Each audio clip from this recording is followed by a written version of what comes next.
Okay, let's go. Um, so I'm Bryan. I'm working at EDHEC. Actually relatively new at the EDHEC school. I've been teaching innovation management, and I just recently joined the FIT chair, which is about foresight, innovation, and transformation. The goal of this talk is threefold. Is to share the work we've been doing on the future of buildings. Secondly, to invite you to work together with us if you'd like to. What I think you'll see during the talk is we have some specific expertise in the building industry. I'm not an expert in the building industry. We have tools and methodologies that make it easier to plan for the future. We put together a good local ecosystem and industry partners. And as Martin Crook said, we're a force multiplier. We're bringing lots of people together to do cool stuff, more stuff than they could do by themselves. And the last thing is to answer questions. My suggestion here is to make the session as interactive as possible. Try to write your questions within the chat because that's an easy way to ask questions. So there's a challenge that everybody has today. Everybody is out of time. Everybody is out of energy. And you need to focus more on the future.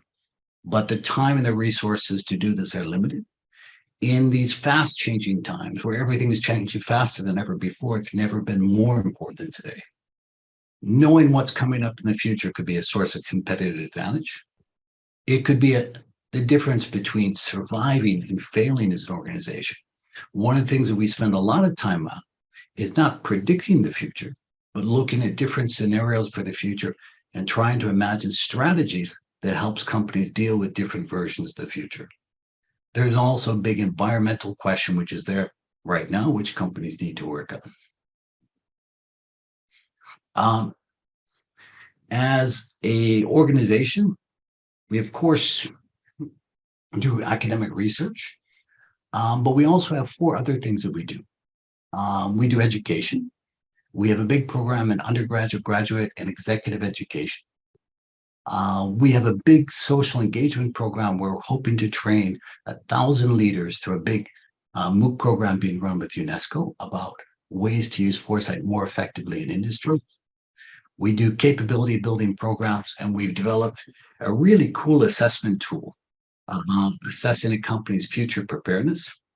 And we also run Future of programs, which is our talk today. When we talk about future of programs, what are we talking about? We have a big why to start the program. We want to help companies find ways to focus on the future, to find time in their busy schedules so they can actually spend more energy looking at the future. The typical executive spends somewhere between 5 and 6 hours per year on foresight projects, which is obviously not enough to plan out the future. The second thing that we try to do is bring companies together to make an impact, more than if they're just working themselves. And we tend to run these programs when we meet certain criteria. One is their value to society. Two is there real uncertainty in the industry. And if I look at the building industry, there's a lot of uncertainty there. And lastly, do we have faculty expertise? What does a future program look like? It's a structured program that brings together leading companies across the value chain. We run regular events. We do joint research. We do education and training of the program participants. We do company events to bring ideas back to the companies. And we provide access to students for different types of projects. What's our expertise? Some of you are EDHEC alumni, so this one you know, but we're doing quite well in our rankings. We're number 7 right now in the Financial Times Business School rankings. But more importantly, and for in terms of what we're talking about, is we are a leader in the area of foresight. It's the only university with future programs focused on specific industries. And we've built a methodology that we're using across sectors, telecoms, air travel, and the building industry, the future health and wellness. So we'd like to add 5 new partners to our Future of Buildings program. We currently work with a lot of different industry partners, and one research partner, which is ARUP. Our goal is to understand and transform the industry together. What's really important to know is we provide the academic muscle for this, but we also work with an expert who provides the practical business expertise to make things happen. And with that, I'd like to turn things over to Martin, who will tell you about ARUP and the Future of Buildings program. Thanks, Brian. So I guess we are the domain experts in that field. Next, if you go to the next slide. For those of you that did not grow up in the United Kingdom, you won't know ARUP. ARUP is a collective of almost 20,000 designers, advisors, and experts in the built environment. So we contribute the industry domain knowledge and expertise to this particular program. And obviously we are collaborating with our clients and partners across the world. If you go to the next slide.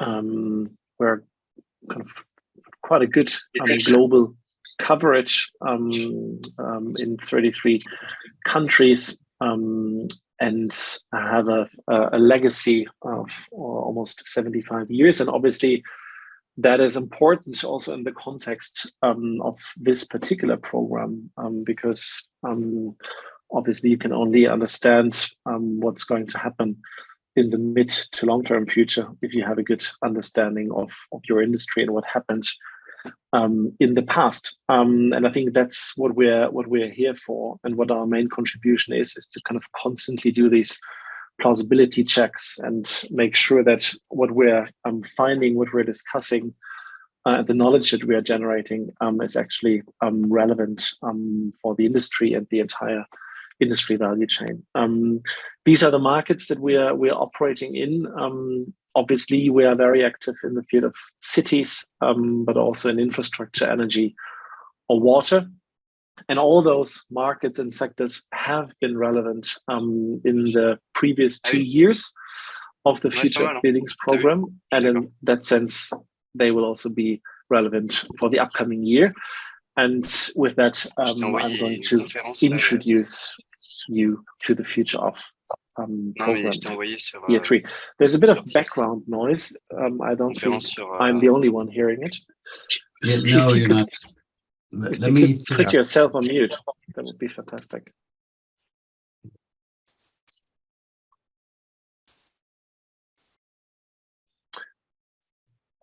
So, what do we want to do? Basically, we kind of want to collectively look at the future of this industry, and we also collectively want to shape it to unlock the opportunities that we see. There are massive opportunities ahead. There's massive investment ahead of us. I think we need to collectively find ways to access that and to make strategic use of it. How? Well, by leveraging our collective expertise. We've been working closely with industry partners that have their individual view on certain markets, on certain industries or aspects of the value chain. And I think it's that specific expertise and also the different expertise that is so unique about this program, kind of to have quite a diversity along the entire construction value chain, upstream and downstream, to constantly make these kind of plausibility checks. What we also use or leverage is the access to local ecosystems in the space of finance or circularity. And this ultimately enables us to kind of collectively do these sense-making exercises, because obviously every one of you can just download the latest construction trend report or construction AI report or whatever.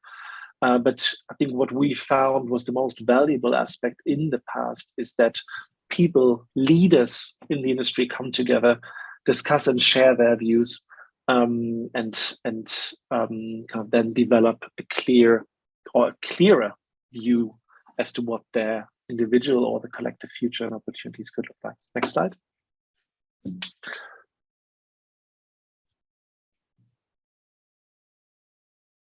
Future of buildings. Now, to explain a bit what we've been doing and what we're about to do. Again, as Bryan mentioned, it's a collaboration of the EDHEC Business School and ARUP. I think you got that already. However, it is important because this ensures that we have both the methodology and the tools and the foresight, expertise, and the domain and the industry knowledge. Next slide.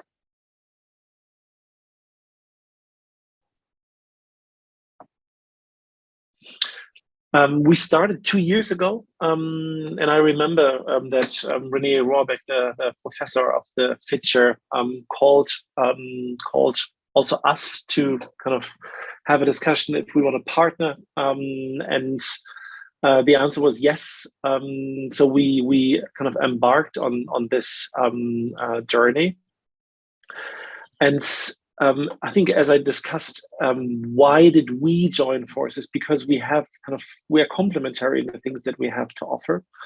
We have that kind of openness to share our knowledge with the industry, with you, and to kind of stimulate that open innovation environment. Because I think what we learned in the past 10 years that innovating is becoming more challenging, because many partners still want to innovate in isolation, and only a few of them, and I think some of them joined this program, have understood that you can only kind of collectively innovate in the future. You need to build those industry ecosystems to, for instance, dive into circularity or into rapid industrial renovation.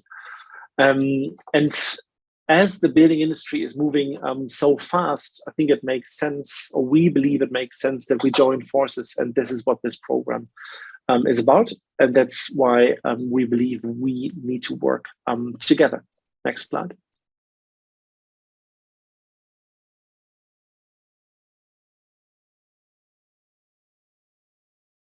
Sorry, there we go. So this is just to give you an overview as to which kind of partners joined the previous years.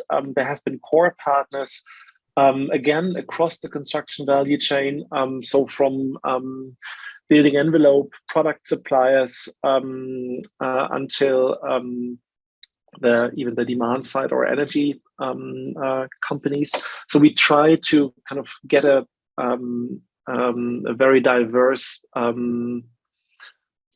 picture here, and we also had affiliated partners that have joined certain workshops or events or conferences, panel discussions, workshops, to make sure that we also kind of understand their diverse perspectives. And as you can see, many of the partners stayed on board, and some of them will also join the next year. Last year, we also collaborated closely with Goldbeck as one of the kind of leading German contractor that is active in a very interesting field of prefabrication and industrialized construction. So we also want to make sure that we get partners on board that fit to the themes that we want to collectively work on. So kind of in the context of the evolution, I think the first year was about trends and scenarios, so get a collective understanding as to what could happen. Last year, we were focusing on 3 distinct verticals and dived a bit more deeply into certain markets and value pools. And in the next year, we'd like to kind of lay the foundation for actual pilots, for new business models, for demonstrators, to really move from principles to practice. I think this is the transition that we want to make together with you. So if you're up for demonstration, then you're probably the right partner for us. Next slide.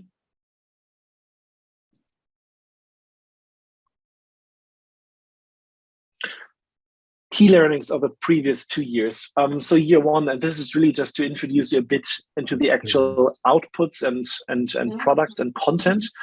As I discussed, step one was a trend radar where we, together with our partners, identified kind of the major trends and drivers shaping our industry. This has led to the scenarios that we've been working on. So we all had the feeling that, yes, there are kind of many drivers that are shaping our industry, but ultimately the European construction ecosystem could look entirely different. And as Bryan mentioned, it is important to get, let's say, an understanding as to how those plausible futures could look like, to then assess if you as an organization are actually kind of prepared to survive in that scenario. And we came up with 4 scenarios. I'm going to touch on them in a second. All the content that you see here as a teaser is publicly available and can be accessed via the website of EDHEC. And we also dived into startup ecosystem to have conversations with innovators and startups that are actually trying to reshape certain parts of the value chain. Startups offering digital material passports, or prop tech or construction tech firms that are kind of step-by-step filling relevant gaps to transform the industry and are helping established players and incumbents in the industry to also kind of transform their business faster. Also, that startup map is publicly available. And I remember we had a fantastic and super memorable startup trip in Berlin, where we met those people, where our industry partners kind of engaged with them in discussions, in presentations, and really kind of tested their products, their services, to get a feeling of maturity. So I think it's about enabling and facilitating these connections and tapping into these ecosystems. That is, I guess, part of the magic of these programs, because we're kind of not just reading and generating PowerPoints. We are literally focusing on kind of stimulating those connections and mutual benefits. Next year, and next slide, potentially also next year. What? Bryan. One of the things we will do is we have a slide which is later in the presentation, which gives you links to all the reports that we've done over the last couple of years. That will be sent to all the program participants, and also the slides that you get here will also be sent to the participants today. Yeah, so this is again just a teaser, just to kind of show you a bit of the tools that we've been working with. Again, this is not necessarily relevant that you understand that one trend was big tech in cities. I think it's more about, let's say, the detailed discussions that took place based on those trends, because someone is super convinced that a driver will shape his or her market significantly, whereas another industry player has a super relaxed position on that. And I think this is where the magic happens, where that exchange is happening. And in that sense, it's the soft part that is relevant here. And obviously, we will kind of continue to maintain those tools and further develop them throughout the year and years to come, and also update them constantly.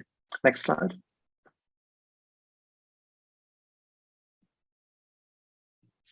These were the scenarios that we dived into, and based on the discussions that we had and the presentations, every individual scenario resonated individually with different industry players. So there were kind of very intensive discussions whether a circular construction future is actually relevant within the next 5 to 10 years or not, or whether the public sector could take more leadership in the future because we're not meeting our climate targets.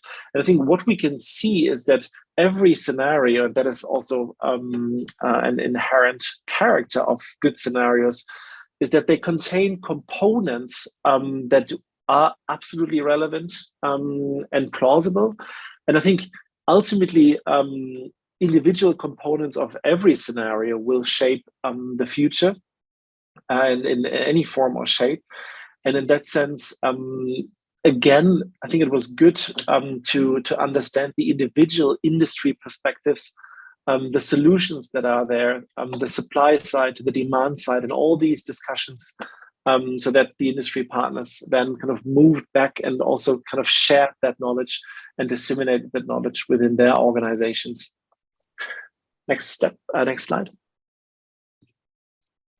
Year two, I think that's when the partners expressed that they want to leave that strategic level from trends and scenarios to a more focused analysis of certain policy landscapes, emerging customer personas and challenges, and certain value pools. And this is what we did.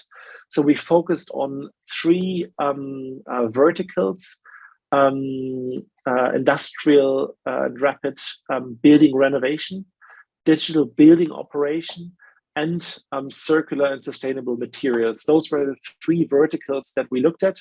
And for those three verticals, we analyzed the policy, customer personas, and certain kind of quantitative markets. Again, all that is publicly available. It doesn't make sense if I talk you now into detail through those individual market studies. If you're interested in that, you can access it. And more importantly, this is pretty much the foundation for the next year. So both the existing partners and the new partners will benefit from kind of a very rich and deep content base that we've been working on. And that will help us asking the right questions and focusing on the right aspects in the year and years to come. Next slide. This is really just to, I don't know, give you an example as to kind of how this looked and felt. So we really kind of dived into those verticals, talking to the European Commission, to industry experts. We also tapped into the global ARUP network to speak with domain experts that have 20, 30 years experience in the industry to make sure that kind of we're really kind of focusing on the right aspects in the right also priority. And again, this is just kind of level one. We dived into every of those policy components in a more detailed way, and then also kind of derived individual industry implications together with our partners. Next slide.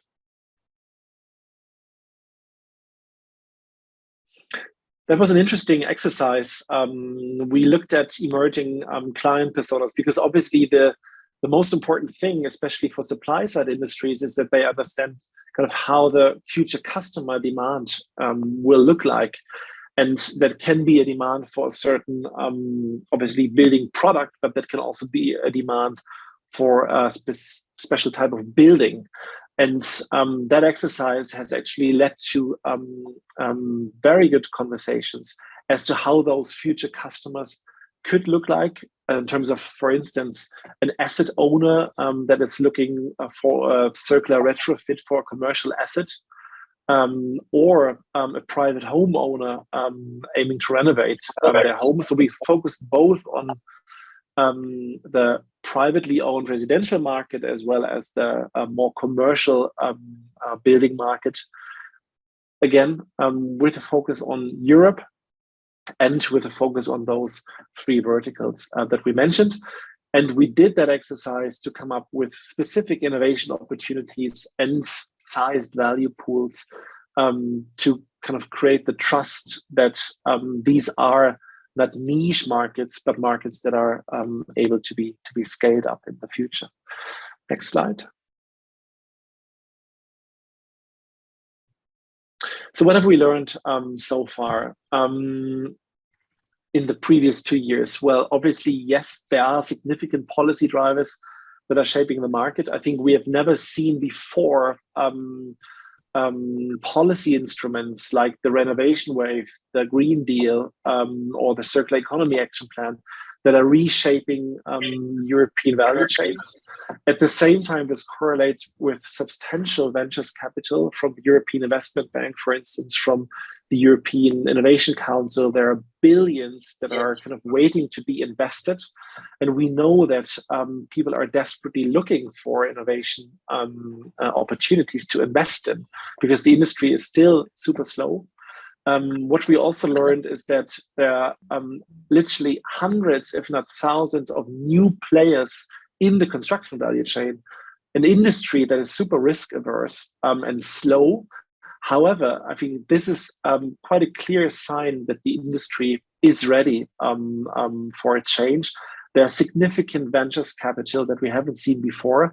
And I think this is what the next chapters of this program will be about, to systematically connect existing services, products, and solutions with these new innovations, and with the capital and the financial side to scale up rapidly. And at the same time, we also now see ultimately a new customer demand. We see cities that are reshaping their procurement schemes that have a fantastic purchasing power in Europe and also in individual countries. So there's enough scale. The most important thing is, and the most important question is, what are the next steps? How can we collectively access those ecosystems, connect to those players, and also access the capital? And this is what this program is about. I think on the next slide, we're going to focus on the upcoming year. So what will the new program be about? It has different components, and I'm going to talk you through these individual components now. We have at the heart of the program, there are 3 two-day events in selected European locations, Amsterdam, London, and one in Switzerland, where we meet, we come together, we deep dive on certain aspects, we discuss, we workshop, and we connect to the external world, the finance world, the policymaker world, and the startup world.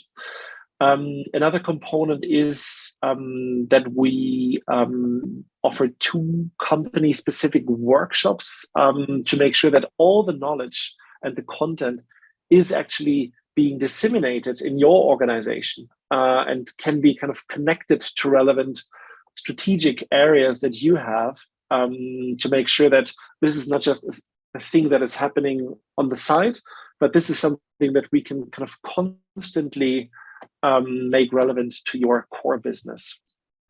The program also offers 2 places in the executive education program of EDHEC, which is a 5-week MBA level course.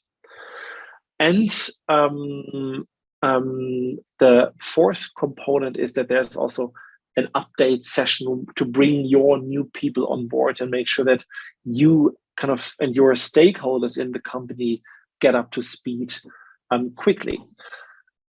There's an optional part that you can use or you cannot use. It is the potential support of students. If you have a specific challenge or question that drives you, you can actually use master students from the EDHEC Business School or the ARUP advisory to dive deeply into that. But again, that's just an option. And if that's interesting for you, then you're welcome to this program. There are 4, let's say, key aspects here that I'd like to reiterate. Obviously, it's a learning and insights.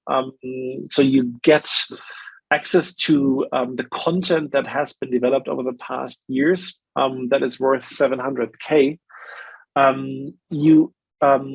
We enable that cross-industry exchange. So you kind of have conversations with your partners in crime, with your value chain partners, to make sure that you also identify collective innovation opportunities.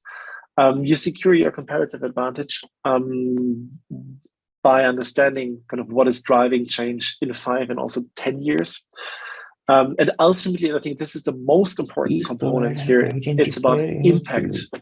So you will get to know leaders in the industry that kind of have generated impact, that can tell you how they've done it, and I think this is the this is where the magic happens. Next slide.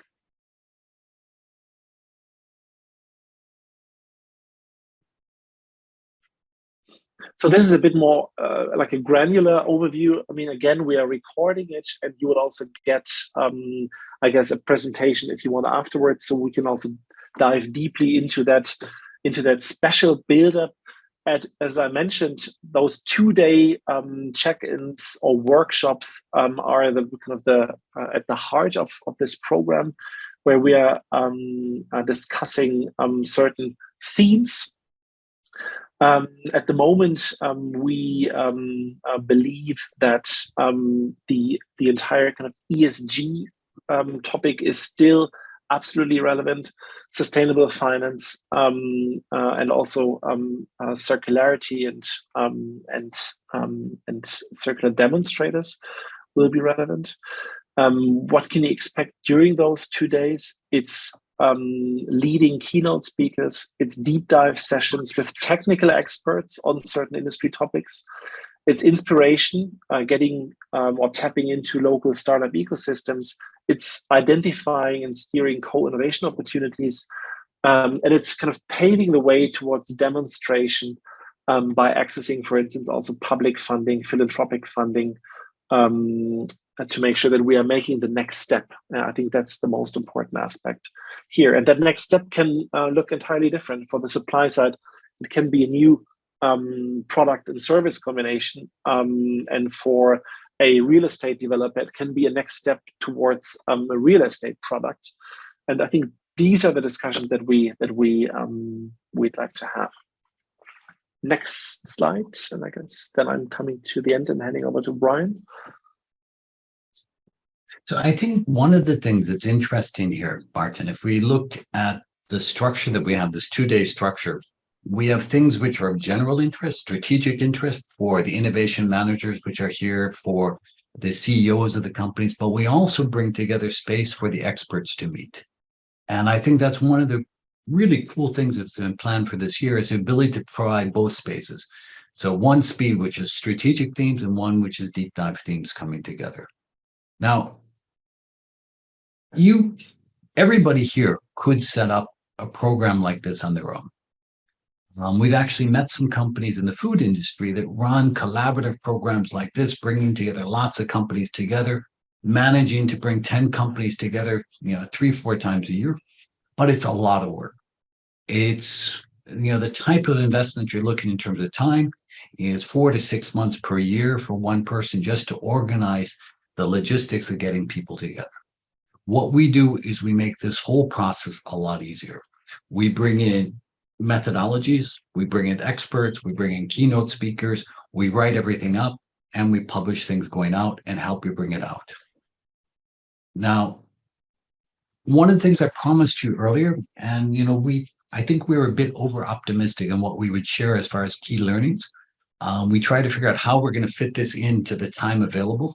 So instead of trying to go through these things at breakneck speed, what we've decided to do is actually provide you with access to all the things that we've been doing over the last 2 years. What you'll find is you'll find things, for example, about future models in the building industry. It's about a 50-60 page report. There's a market analysis.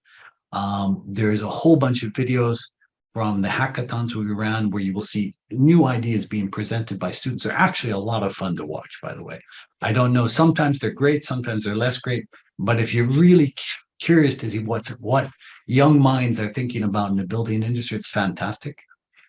You got a report about what's going on in the startup industry ecosystem, the building industry startup ecosystem, and lots of stuff about drivers for change and what's coming up.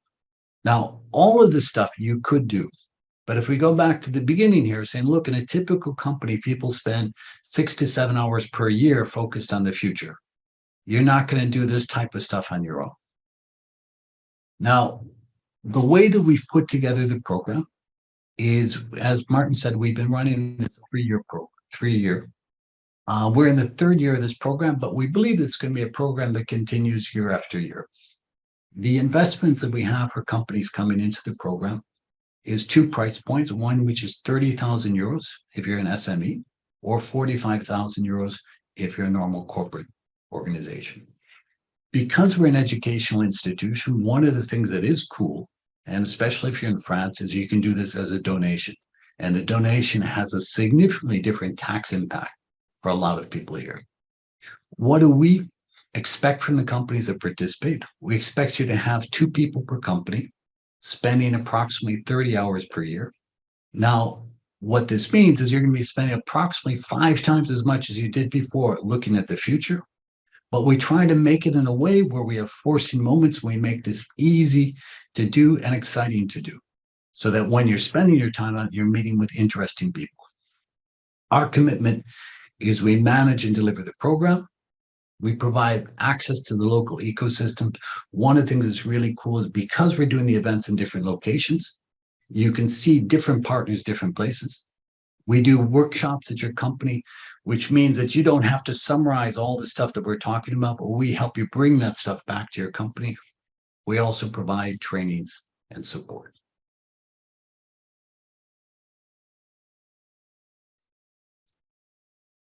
So to summarize how we see this coming together, we have a program which is focused on value.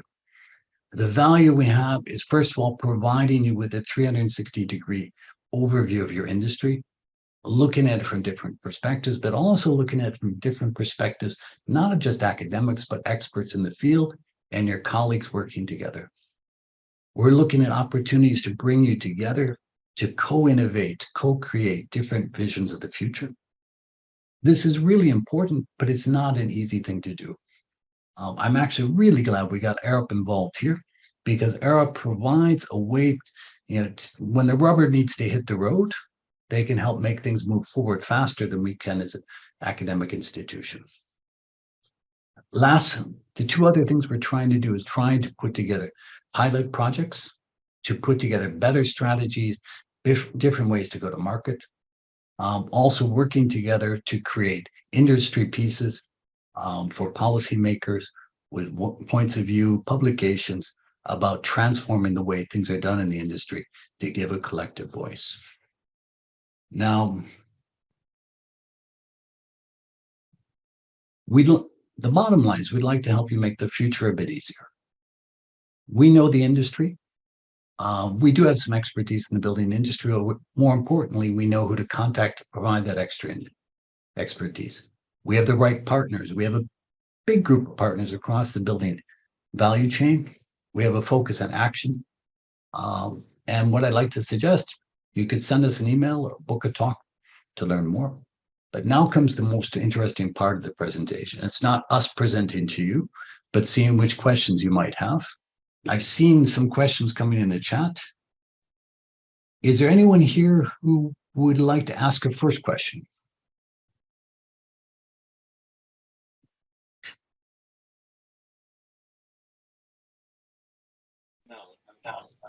Yes. Hello, Bryan.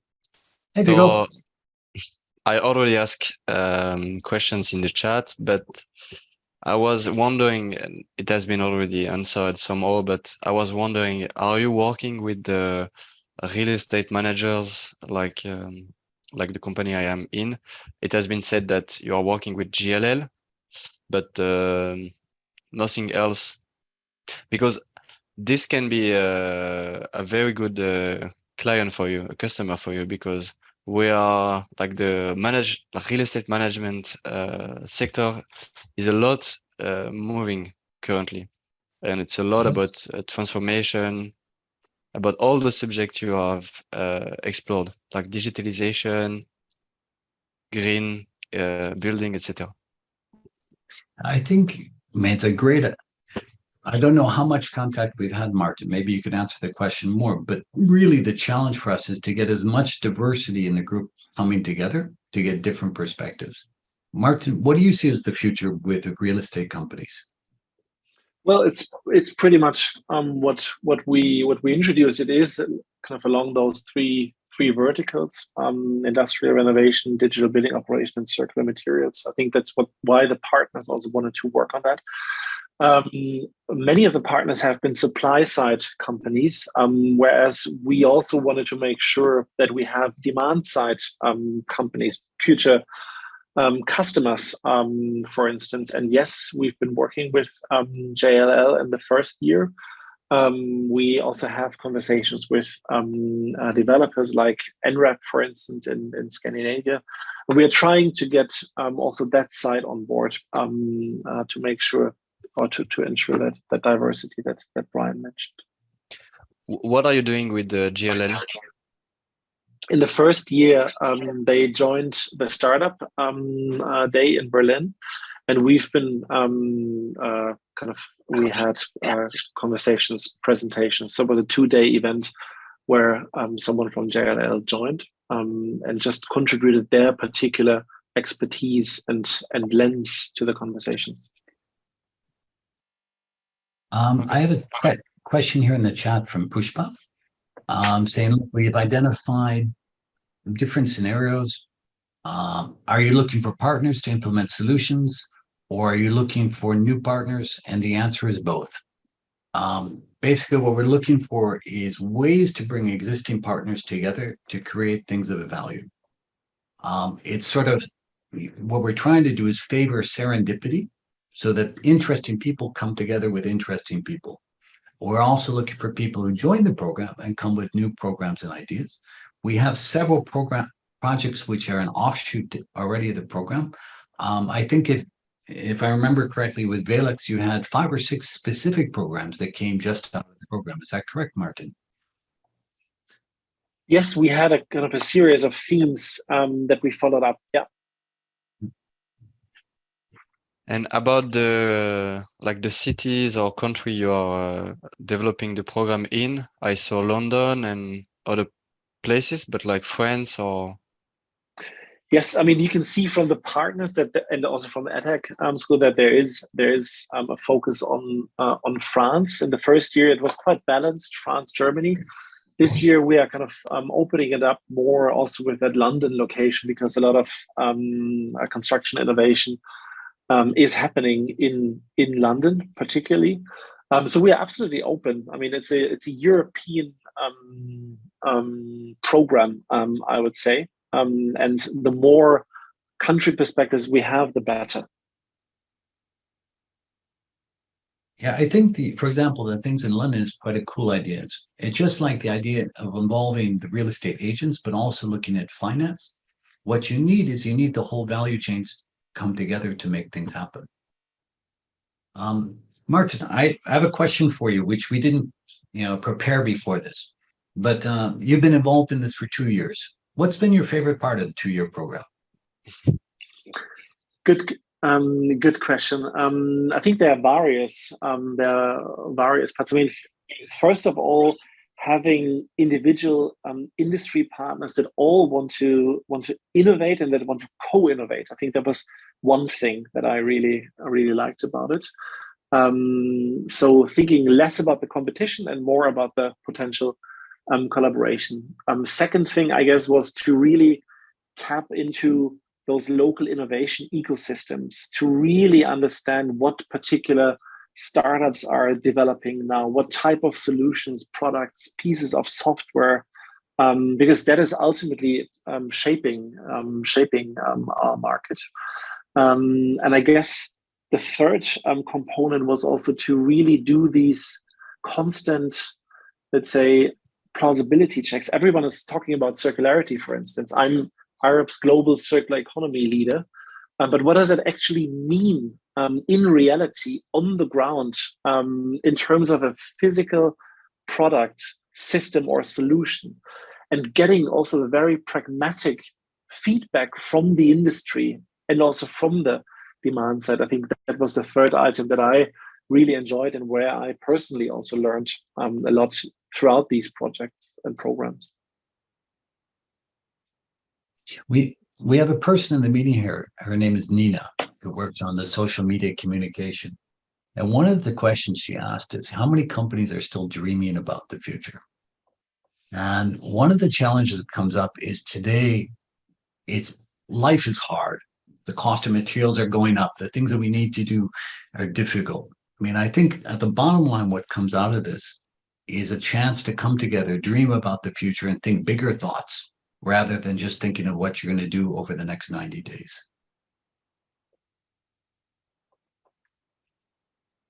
Have you, I have another question.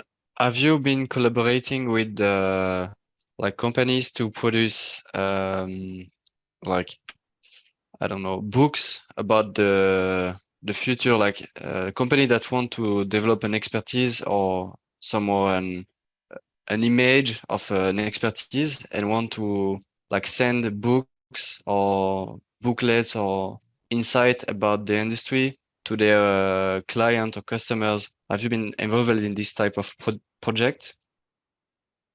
Like A big developing part of- insight about the industry to send to customers? A big part of the objective for EDHEC is dissemination of knowledge, sharing of information. So what we are doing is we're actively doing different types of publications, most notably right now in the future of aviation, but we're going to be doing more in the area of the future of buildings. So yes, the answer is yes, we are. The question is always coming back to the question of time. How do you do all the things that are important in the time that is available? So if you'd like to help, Vico, come along. We really need to do more stuff there. Yeah, the question is very, very specific because we are currently developing this. Like to make in a context, I now work in like a real estate manager company, which manage like 3 billion 3 million meter squares of building, and we want to develop like the relationship with our customers. So we seek currently like expertise outside to produce like industry knowledge, insights, and to send it to like our customers to develop relationships. So that's one of the projects. We should definitely talk together, and you should definitely talk to Nina, who's in this call. She's got a lot of stuff she'd love to share. Martin Crook, I got a question for you. Anything that you think we didn't cover that we should have covered? Well, I think that as Martin kind of touched on, what really makes things real is when we really get into applications in industry or in sectors where these kind of thoughts are being put into practice. You know, the real estate industry was evoked, and that's an example of asset owners who really have to face these challenges. So I'm just really interested to hear from different sectors and how each sector is meeting these challenges and thinking about these challenges. So I think that's one of the really exciting areas for us to explore. So, Martin, last thought. I'm going to propose we wrap things up. What will happen here as the next step is everybody will get a copy of the slides from today. In the slides, you'll get a link to a bunch of reports so you can read to your heart's content. And we hope we'll chat together in the future. And if you'd like to have a direct contact, here at EDHEC, you can contact Antona or myself or Sandy Poisson, Sandy Pinto, and we'll go forward from there. Or at ARUP, you've got Martin Pauly, Martin Crook, and Bea Ellis. Thank you very much for everybody, and I appreciate your time, and we will see you soon.